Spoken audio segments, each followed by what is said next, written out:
difference. Now let's talk a little bit about reflections and water and how you would reflect. So the next tip here is how would I paint a simple reflection of that. Well, again, we'll stick with the grey. We're going to mix more of it, but this time we're going to go straight for natural grey, which is just so nice to have that ready-made version of it. Beautiful instant grey. Use so much of that, thousands of that tubes have gone around the world, all corners of the world. We're going to use a different brush now for this next tip, painting water. You'll notice, talking about water, how that water has gone a bit murky, but surprisingly that is still pretty clear. I wouldn't drink it, but I'd be happy to use it. Size 10 brush, size 10. Pick up the water. Notice what I'm doing is just wiping away the excess on the sides. So for painting water, it's essential that water's wet. So what we're going to do here is literally wet the paper. And we're going to wet the paper twice. That's add one coat of water. Back over here. Wipe away that excess. Even give it a little tickle on tissue. And then go for the second coat of water. You might notice while you're doing this how little bits start to seep. But that's good. That's what you want. So, size 6 brush. It's here. That's not a size 6 brush. That's the size 6 brush. It was in the other hand. He was hiding it, Palmer. Size 6 brush, bit of a tap on tissue. And start off by doing little horizontal lines. Don't forget the tap on the tissue. Now you're kind of working against the clock a little bit here because you're working against this thing drying. So what you do is you do horizontal lines. And notice how that grey is starting to reflect. You can see the grey here. Pick it up. Tap away the excess. As it starts to dry, the lines will become darker and sharper, but start off with, this is what we call a wet into wet reflection. Very important in the old watercolour world.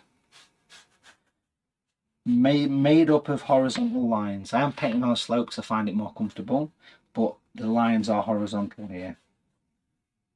And that's the starting point of the reflection. You can see it. We'll leave that to dry. This is dry. Back to the water. Back to this. Dry brush. Why would we use dry brush? Well, you'll see. So let's recap dry brush again. Strong grey, ready to go. Pick it up. Tissue. Once on the front. Turn the brush over. Once on the back. Get your fingers in.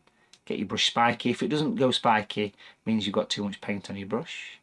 You really have to be quite adventurous with this. Practice first. Reflections of those trees. Beautiful. Straight down. This is using these fine tips of the brush. That's the secret. Use the little fine tips on that brush to scratch down.